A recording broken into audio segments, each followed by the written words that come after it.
The massive holographic billboard floating above New York City flickered with another round of alien commentary. Watch as humans attempt their adorable weekly rocket launch. The advertisement, written in both English and Standard Galactic, drew countless alien tourists who hovered in their sleek vessels, ready to record humanity's latest charming failure. Captain Michael Reynolds gripped the podium at Space Force headquarters until his knuckles turned white. 6 months had passed since first contact, but not a single day went by without some new humiliation. The Zinthari Collective's entertainment channels had turned Earth into their highest-rated comedy show. The Marian Dominion's anthropologists published weekly papers about humanity's quaint technological dabbling. And the Kaxor Empire, they simply posted betting odds on which human space program would experience its next catastrophic failure. "Sir," Lieutenant Sarah Martinez whispered, sliding a tablet across the briefing room table. "The Zinthari just broadcasted our latest ion engine test across 3 galaxies. They're calling it primitives playing with plasma." Reynolds closed his eyes, remembering the days when humanity dreamed of being the ones to make first contact. No one had imagined it would come like this, with 3 advanced civilizations simultaneously discovering Earth and deciding we made better entertainment than allies. The holographic billboard changed again. Breaking news. Humans still using chemical propulsion. Place your bets on their next explosion. Accompanied by footage from last week's failed prototype test, complete with laugh tracks and comedic sound effects. But Reynolds knew something the aliens didn't. Deep beneath the Pacific Ocean, in a facility known only as the Trench, humanity's best minds were about to change everything. The message on his secure phone confirmed it. Project Looking Glass achieved successful quantum resonance. They never saw us coming. The daily alien tour ships drifted past his window, their passengers pointing and taking photos of the primitive humans in their archaic uniforms. A Marian luxury cruiser hovered particularly close, its crystalline hull refracting sunlight across the office. Reynolds could see the aliens inside, drinking their exotic cocktails while watching Earth like it was some kind of cosmic zoo exhibit. "Lieutenant," Reynolds said, straightening his uniform, "send word to Dr. Brooks. Tell her to proceed with Phase 2. Martinez nodded, her fingers dancing across her quantum-encrypted tablet. The aliens had given humanity simple communication devices as a gesture of mock generosity. They never realized the human engineers had already reverse-engineered and improved upon the technology within weeks. The afternoon brought another spectacle. The Kaxor Empire's supreme commander, Velathox, appeared on every screen worldwide for his weekly State of the Primitives address. His serpentine features twisted into what passed for a smile among his species. "Dearest galactic citizens," Velathox announced, his translator making his voice sound artificially warm. "Today marks another charming milestone in human development. They've discovered basic plasma containment. Let's all congratulate them on reaching early-stage technological level 2. Only 3 more centuries until they might achieve basic interstellar travel." The laughter of 3 galaxies echoed through the broadcasts. Reynolds watched as alien social media lit up with memes and jokes about Earth's achievement. Some particularly creative Zinthari artist had even composed a musical about humanity's admirable struggle with basic physics. But beneath the Pacific Ocean, Dr. Emily Brooks made the final adjustments to the quantum phase inducer. The device, no larger than a coffee maker, held the power to rewrite everything the aliens thought they knew about physics. As she initialized the final sequence, Brooks sent a message to Reynolds. "The darkness becomes our mirror. We're ready." Reynolds allowed himself a small smile as he watched another alien tourist ship drift past. Let them laugh. Let them mock. Let them fill their entertainment channels with humanity's supposed failures. In less than 24 hours, Project Looking Glass would shatter their understanding of reality itself. The billboard above New York changed one final time that day. Coming soon. Watch humans attempt their first antimatter containment. Spoiler alert, it won't end well. If only they knew. It wouldn't end well for them. 3 miles beneath the Pacific Ocean, Dr. Emily Brooks stared at the quantum visualization chamber with a mixture of awe and disbelief. The alien technology they'd reverse-engineered wasn't just flawed, it was fundamentally wrong. Like watching someone try to build a computer with mechanical gears while ignoring electricity entirely. "Run the simulation again," she ordered, her voice barely a whisper in the cavernous laboratory. The trench, as they called it, had been carved into the ocean floor using experimental quantum drilling technology. The aliens would have detected conventional mining, but they never thought to look for variations in quantum states. Lieutenant Martinez's voice crackled through the secure comm. "Dr. Brooks, the Marian science vessel is doing another deep-sea survey. Should we activate the quantum camouflage?" "No need," Brooks replied, allowing herself a small smile. "Let them scan. All they'll find is an interesting collection of deep-sea bacteria." The camouflage wasn't just a cloak, it rewrote local reality itself. To the alien sensors, the trench simply didn't exist. The visualization chamber hummed to life again. Inside, a perfect replica of a Zenthari warship's power core spun lazily. Their supposedly advanced quantum drive looked impressive, until you realized they'd completely missed the existence of sub-quantum states, like master architects who'd never discovered basements. Dr. Brooks called out Commander James Peterson from his monitoring station. "You need to see this." He pulled up footage from their quantum probe, recently retrieved from a Caxur shipyard. "They're all the same. Every ship, every species, they're all using variations of the same flawed design." Brooks approached the holographic display, her mind racing. The aliens had mastered space travel centuries ago, but they'd done it wrong. They'd taken the obvious path, the easy route. Humanity, struggling and failing and trying every possible option, had accidentally stumbled upon something far more fundamental. "It's like they discovered how to fly by building perfect hot air balloons," Brooks mused, "while we're figuring out jet engines. They went up, we're going through." The quantum chamber beeped, signaling completion of another test cycle. The results confirmed what they'd discovered 3 days ago. Reality wasn't a solid wall, it was more like a mesh, and humans had just discovered the gaps. A security alert flashed across their screens. Above them, a Zenthari entertainment crew was filming another documentary. Primitive humans, still splashing in their oceans. The irony wasn't lost on anyone in the trench. "Package the data for Captain Reynolds," Brooks instructed, her fingers flying across the quantum-encrypted console. "And send word to the mountain. It's time for integration testing." Deep within Mount Denali, humanity's first true warship was taking shape. Not the clumsy chemical rockets they launched for show, but something that would rewrite the rules of space combat. The aliens thought humans were primitive because we couldn't match their technology. They never considered we might surpass it entirely. Commander Peterson pulled up another display, this one showing the alien markets. "They're selling tickets now," he reported, disgust evident in his voice. "Premium viewing packages for humanity's inevitable failed attempt at quantum physics." Brooks watched the prices climb as more aliens bought in, eager to witness another human humiliation. The Caxur were offering special betting pools. The Marian Dominion had scheduled a scientific symposium titled Understanding Primitive Methodologies. The Zenthari had already pre-recorded their reaction videos. "You know what's truly primitive?" Brooks asked, turning to face her team. "Thinking you've reached the peak of knowledge. Believing there's nothing left to learn."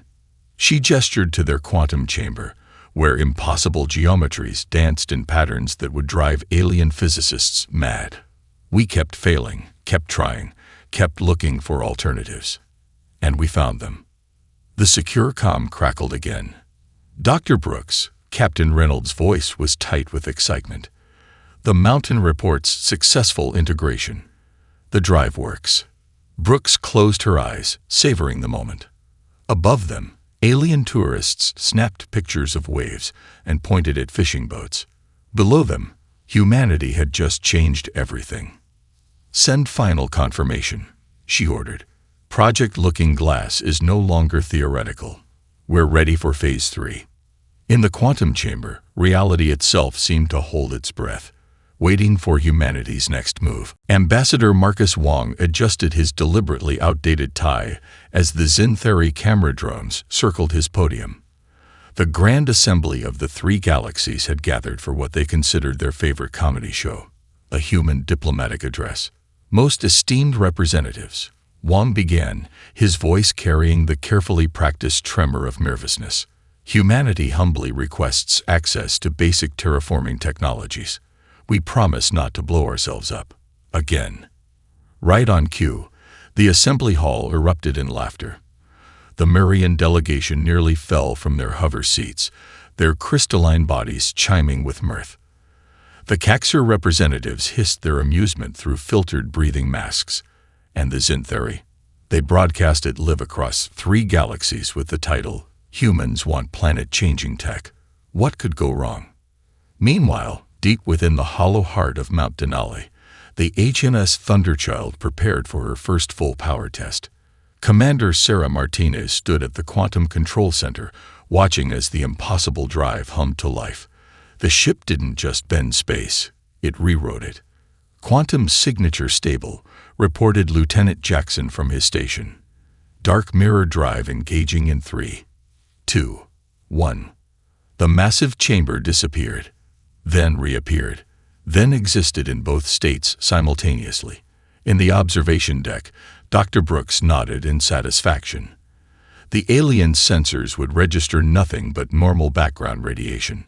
Back at the Grand Assembly, Wong stumbled over the pronunciation of basic scientific terms, drawing more laughter.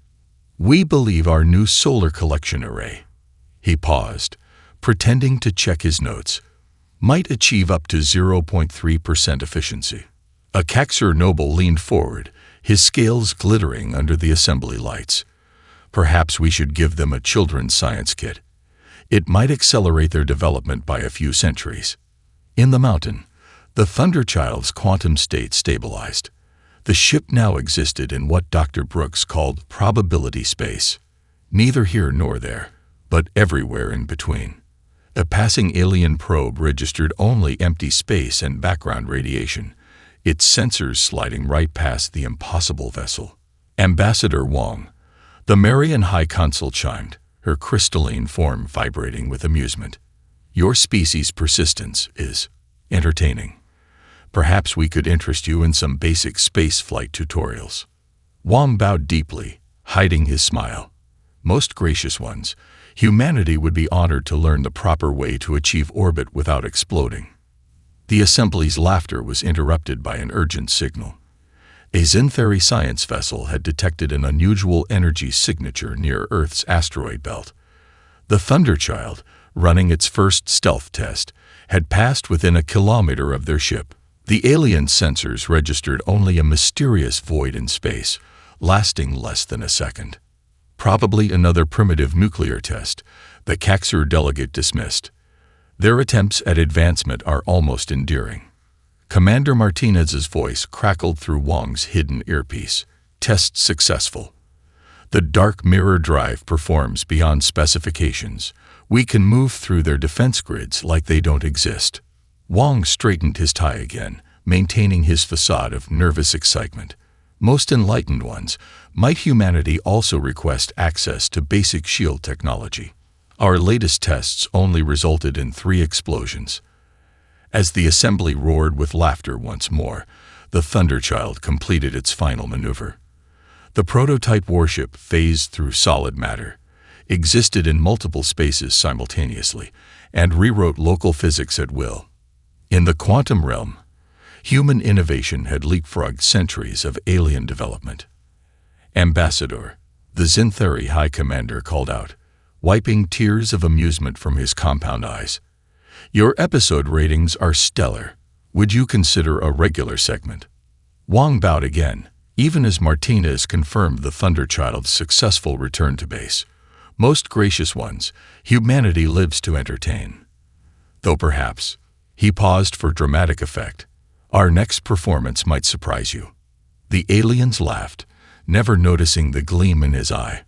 Above Earth, their entertainment billboards flashed with mockery. Beneath the mountains and oceans, humanity's revolution took shape, one quantum impossibility at a time. The Caxar Empire's flagship, Eternal Dominance, led its fleet toward Earth with the arrogant grace of a predator approaching wounded prey. 3,000 warships, their quantum drives humming with what they considered unmatched power, prepared to protect humanity from itself. Supreme Commander Valifax stood on his command deck, recording his final mockery. Dearest viewers across the galaxies, today we witness a historic moment. Earth will receive our protection, whether they understand it or not. Place your bets on how many of their primitive satellites we accidentally destroy during our approach. Captain Michael Reynolds stood in the United Earth Defense Command Center, watching the alien armada approach. The massive holographic displays showed the Caxar fleet's formation, a perfect geometric pattern designed to demonstrate their technological superiority. "Sir," Lieutenant Martinez reported from her station, "the humanity's will is in position. Dark Mirror drive stable and ready." Reynolds nodded, then opened a channel to the approaching fleet. "Supreme Commander Valifax, this is Earth Defense Command. We have a small vessel approaching to offer our surrender terms." The alien commander's laughter echoed through the command center. "How charming. They're sending a welcoming party.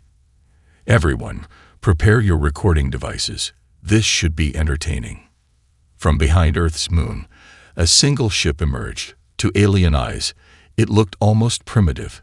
Clean lines, minimal ornamentation, none of the quantum crystal arrays they considered essential for advanced space travel. The humanities will move with deliberate slowness, its hull gleaming under the distant sunlight. "What a delightfully simple design," Valifax broadcast across all channels. "Look at their attempt at a quantum drive. It's hardly more advanced than a chemical thruster." Dr. Brooks' voice came through on the secure channel. "Dark Mirror drive at full power. Reality grid mapped and locked. They have no idea what they're looking at." The humanities will accelerated, heading straight for the center of the Caxar formation. Valifax's bridge crew began taking bets on whether the human ship would crash into their shields or simply explode from its own technical limitations. "Now," Reynolds commanded, "the humanities will vanish, not in a flash of light or a quantum jump, but in a way that made alien sensors scream in confusion. One moment it existed, the next, reality itself seemed to hiccup. What just? Valifax began, but never finished his question. The human ship reappeared simultaneously at 30 different points within the alien formation. Not copies, the same ship, existing in multiple states of reality at once. Before the aliens could process what they were seeing, the humanities' will phase shifted again. Across the Caxar fleet, quantum drives simply stopped. Not through violence or complex hacking, but through fundamental alterations to the local laws of physics. 3,000 ships, each supposedly an invincible marvel of alien engineering, hung dead in space. Impossible. Valifax screamed, his scales flaring in distress. Their technology is primitive. They barely understand basic quantum mechanics. Reynolds opened a channel to the entire fleet. "Supreme Commander, humanity accepts your surrender. Your ships are intact, your crews unharmed. We simply remove your ability to wage war in this space. The humanities will reappear, now existing in normal spacetime." Up close, the aliens could see the impossible geometries etched into its hull, patterns that somehow existed in more dimensions than should be possible. "How?" Valifax whispered, his mighty flagship now nothing more than an expensive observation platform. "You thought we were primitive because we didn't match your technology," Reynolds replied. "You never considered we might have surpassed it entirely. The universe has more mysteries than your science can explain, Commander. Humanity just found a different way to solve them." Across 3 galaxies, the entertainment channels fell silent. The betting pools froze. The mockery stopped. And in orbit around Earth, 3,000 alien warships hung powerless, their crews watching in stunned silence as the primitive human vessel rewrote everything they thought they knew about reality itself. The Marian High Consul's crystalline form vibrated with barely contained panic as she watched the quantum-encrypted feeds. The Caxur fleet, 3,000 ships of the line, including their legendary flagship, hung powerless in Earth's orbit. Their quantum cores hadn't been destroyed or damaged. They had simply stopped working. "Impossible," she whispered, her crystalline voice chiming with distress. "Their technology is barely past industrial level. They still use combustion engines for ground transport." Ambassador Marcus Wong stood before the emergency session of the Grand Assembly, his previously nervous demeanor replaced with quiet confidence. Gone was the bumbling diplomat who had entertained 3 galaxies. In his place stood humanity's voice, and that voice now commanded attention. "Representatives of the 3 galaxies," Wong began, straightening his tie one final time. "Humanity thanks you for your years of entertainment. Your mockery drove us to excellence. Your laughter inspired innovation. And your arrogance?" He smiled. "That gave us the element of surprise." The Zinthari delegation buzzed with agitation. Their attempts to hack Earth's defense network had backfired spectacularly. Their own systems now displayed nothing but an endless loop of humanity's greatest failures, each one now revealed as a carefully crafted deception. "The quantum impossibility you witnessed today," Wong continued, "was merely our first demonstration. Admiral Jessica Morrison, if you would." The massive holographic display above the assembly shifted, showing Earth's solar system. Points of light began appearing, dozens, then hundreds, each one representing a human warship emerging from quantum shadows where no sensors had detected them. The Marian High Consul's crystalline form nearly shattered from shock. "You claim to have built a fleet. With your primitive resources. 300 ships." Admiral Morrison's voice filled the chamber as her image appeared beside Wong's. "Each one capable of what you witnessed today. While you broadcast our failures, we built our future. While you laughed at our progress, we surpassed your understanding of physics itself." The market feeds running along the assembly walls told their own story. Trading had frozen across 3 galaxies. Entertainment networks that had grown fat on human mockery now faced bankruptcy. The Caxur betting pools on Earth's next failure had collapsed, taking several major financial institutions with them.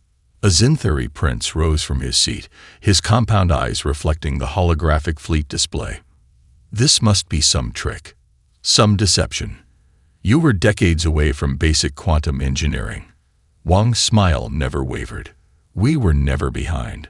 We simply took a different path." "Dr. Brooks."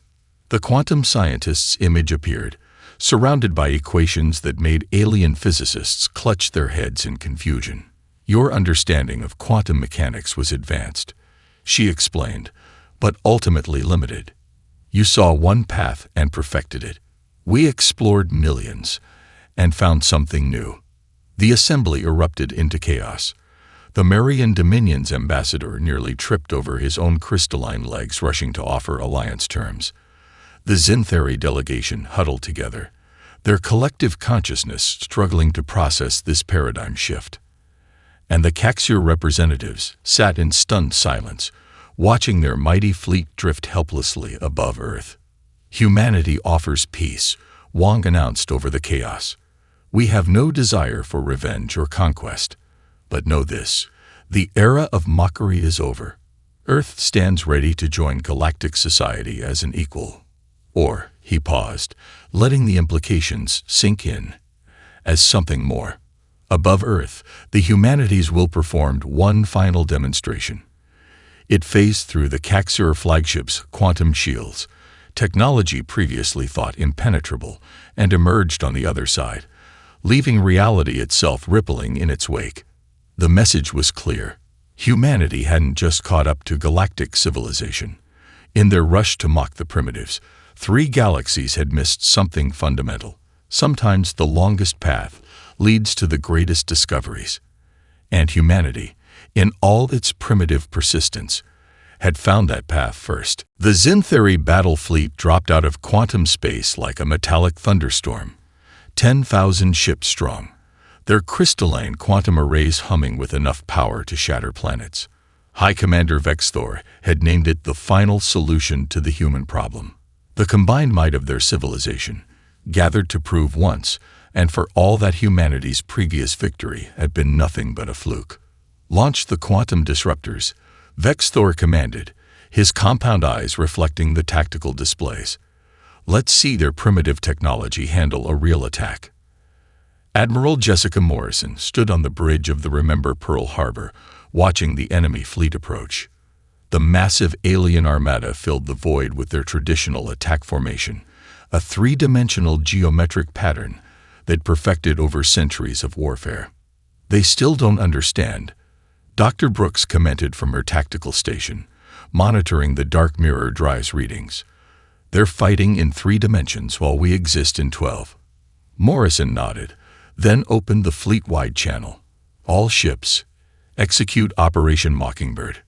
The human fleet, 300 ships that had been dismissed as primitive, responded as one.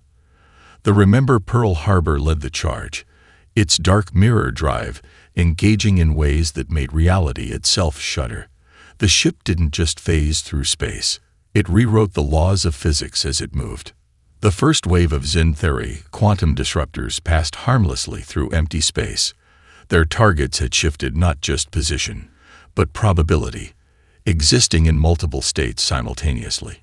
Morrison watched as alien sensors tried desperately to lock onto ships that refused to exist in any single location. Impossible. Vexthor raged as his targeting systems failed. Their ships are everywhere and nowhere. This defies all known laws of physics. That's the point. Morrison transmitted back. You perfected one set of laws. We found new ones. The battle transformed into a dance of impossibilities. Human warships phased through solid matter, appeared inside enemy shield perimeters, and executed maneuvers that looked more like quantum artwork than military tactics. The Remember Pearl Harbor alone existed in 30 different positions simultaneously, each version equally real and equally impossible to counter. Vexthor watched in horror as his fleet's formations shattered. Ships that had dominated space warfare for centuries now fired uselessly at targets that refused to follow rational rules of existence. The humans hadn't just developed better technology. They'd changed the fundamental nature of combat itself. Target their quantum cores. Vexthor commanded desperately. They can't maintain these impossible states forever. Dr. Brooks' voice cut through the chaos. Actually, we can. Reality is more flexible than you imagined. The Remember Pearl Harbor demonstrated this by phase shifting through the flagship's supposedly impenetrable quantum shields. It emerged on the other side, leaving reality rippling in its wake, not firing a single weapon, but simply existing in ways that made alien technology obsolete. This is your final warning, Morrison broadcast. Your weapons are ineffective. Your shields might as well be soap bubbles. Surrender, and we guarantee your crew's safety. Across the battlefield, human ships continued their impossible dance. They moved through solid matter, existed in quantum superposition, and rewrote local physics at will. The mighty Xyntheri fleet, which had expected to crush primitive upstarts, instead found themselves facing an enemy that had transcended their understanding of warfare itself. How? Vexthor demanded as another formation of his ships had their quantum cores nullified by human technology. You were centuries behind us. No, Morrison replied. We were simply taking a different path. You saw our failures and laughed. You never wondered why we kept trying new approaches, even after you showed us the correct way. The battle ended not with destruction, but with silence. 10,000 Xyntheri ships hung powerless in space, their crews watching in stunned awe as human vessels danced through reality itself. They had come to crush primitives and found instead that their own civilization, for all its advancement, had become primitive in comparison. The Remember Pearl Harbor returned to normal spacetime, its dark mirror drive humming with barely contained power. Perhaps now, Morrison transmitted to the defeated fleet, you'll understand that true primitiveness lies in believing you have nothing left to learn. News of the Void Sector's battle spread across the galaxies like quantum fire. The entertainment channels that had once mocked humanity now played endless analyses of the combat footage. Every frame showed human ships performing maneuvers that violated centuries of established physics, except they didn't violate physics at all. They just understood it better. Another refugee fleet approaching, Admiral Lieutenant Martinez reported from her station aboard the Remember Pearl Harbor. Looks like the entire Proxima colony is seeking Earth's protection. Admiral Morrison watched the incoming ships on her tactical display. Former subjects of the three powers now fled to humanity for shelter, having seen how easily their former masters' fleets had been neutralized. The irony wasn't lost on anyone. The primitives had become the protectors. Dr. Brooks stood before a delegation of alien scientists, her presentation showing the fundamental principles that made the dark mirror drive possible. The gathered intellectuals, once proud of their advanced degrees and centuries of knowledge, watched with a mixture of awe and embarrassment. You see, Brooks explained, highlighting a particularly complex equation, your understanding of quantum mechanics wasn't wrong. It was just incomplete, like mastering a harpsichord while never imagining the possibility of a synthesizer. In the Grand Assembly, Ambassador Wong addressed the representatives of dozens of formerly subjugated species. The same chamber that had once echoed with laughter at humanity's expense now hum on his every word. Earth extends its protection to all who seek it, Wong declared. We remember what it means to be mocked, to be considered lesser. We will not perpetuate that cycle. The Marian High Consul's crystalline form vibrated with distress. But surely you'll want revenge. After all our mockery, all our... That would be primitive, Wong interrupted with a slight smile. And we've moved beyond that, haven't we? Across the three galaxies, human ships appeared wherever trouble brewed, not as conquerors or oppressors, but as peacekeepers. The Remember Pearl Harbor responded to a distress call from a Caxer colony world under pirate attack. The raiders found their weapons mysteriously non-functional, their ships gently but firmly escorted to the nearest authorities. In orbit around Earth, Dr. Brooks supervised the construction of the first Galactic Institute of Advanced Physics. Alien students arrived by the thousands, eager to learn what humanity had discovered. The entrance hall displayed a collection of the most insulting entertainment broadcasts about human primitiveness, not as a reminder of past humiliation, but as a lesson in the danger of assumed superiority. The truly fascinating part, Brooks explained to her first class, is that your civilization's focus on one path of development actually helped us. Every time you showed us the correct way, we wondered about all the incorrect ways. And in those supposedly wrong paths, we found something extraordinary. The Remember Pearl Harbor patrolled the edges of known space, its dark mirror drive humming with contained power. Alien ships that once would have fled or attacked now approached with cautious respect. The vessel's very existence represented a revolution in physics, engineering, and the understanding of reality itself. Another transmission from the Zintheri leadership, Martins reported. They're requesting human observers for their fleet reconstruction program. They want to ensure their new ships are compatible with modern physics. Morrison smiled at the diplomatic phrasing. The aliens were learning that true advancement meant admitting how much you had left to learn. Humanity had gone from being the galaxy's entertainment to its teachers, not through conquest or revenge, but through the very persistence that had once been mocked. Accept their request, Morrison ordered, and remind them, every failed experiment is just another path to explore. After all, she added, watching a nearby star's light bend impossibly around a patrolling human vessel, that's how we primitive humans figured it out. 1 year after the Battle of the Void Sectors, Earth hosted the first Galactic Council. The same planet that had once been a source of entertainment now stood as the center of a new era. The massive council chamber, built with technology that bent reality itself, housed representatives from all known species, former mockers and mocked alike. Ambassador Marcus Wong stood at the central podium, his familiar tie now a symbol of humanity's subtle humor rather than perceived backwardness.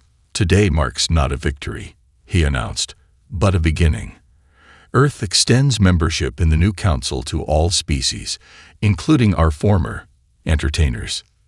The Xanthari High Commander, now serving as a student of human physics, buzzed with embarrassment. "We once broadcast your failures across 3 galaxies. How can you now offer us equality?"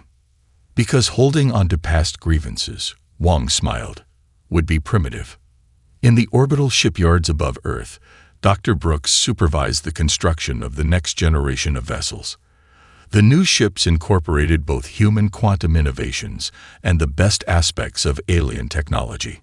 Teams of mixed species worked together, each bringing their own perspective to the challenge of understanding reality's deeper mysteries. "The fundamental mistake," Brooks explained to a gathering of alien engineers, "wasn't in your technology. It was in believing you had reached the peak of knowledge. True advancement comes from constant questioning, from being willing to fail 1,000 times to find one new truth." Admiral Morrison stood on the bridge of the Remember Pearl Harbor, watching the combined fleet exercises. Human vessels danced through quantum space alongside newly retrofitted alien ships. The dark mirror drive technology, once humanity's closely guarded secret, was now being shared with those who proved ready to understand its implications. Signal from the Marion Training Squadron, Lieutenant Martinez reported. "They've successfully completed their first phase shift maneuver." Morrison nodded with approval. "Send congratulations.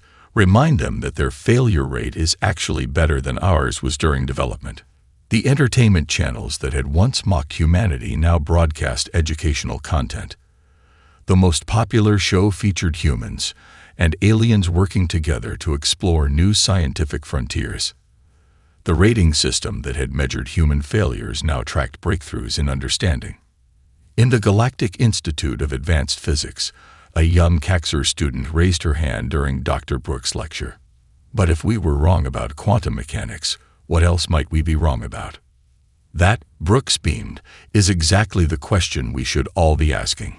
Captain Reynolds, now Fleet Commander Reynolds, stood with Wong in Earth's orbital observation deck. Below them, the planet glowed with the light of a civilization that had transformed galactic society not through conquest, but through innovation and forgiveness. "Did you ever imagine this?" Reynolds asked, watching a Xanthari cruise liner phase shift gracefully into dock. "When we were their entertainment." Wong straightened his tie out of habit. "I imagined something better than revenge, and look what humanity achieved instead." The Remember Pearl Harbor prepared for another patrol, its crew now a mixture of species. As the ship engaged its dark mirror drive, reality rippled in ways that were no longer impossible, just improbable until someone dared to try them. "Final report from the Galactic Science Council," Martins announced. "The Joint Human-Alien Research Team has identified 5 new quantum dimensions. They're calling it the primitive perspective, in honor of how we found them." The next generation of students at the Institute included children from every known species. They learned not just physics and engineering, but the most important lesson of all. True primitiveness lies not in technological advancement, but in the arrogance of believing you have nothing left to learn. And somewhere in the vast reaches of space, new civilizations were emerging. Perhaps some would look upon Earth and its allies with mockery, believing themselves superior. If so, humanity would remember its own journey and respond not with anger, but with an invitation to join them in exploring the endless mysteries of existence. After all, as Wong often said in council meetings, in a universe of infinite possibilities, the only primitive choice is stopping to look for them.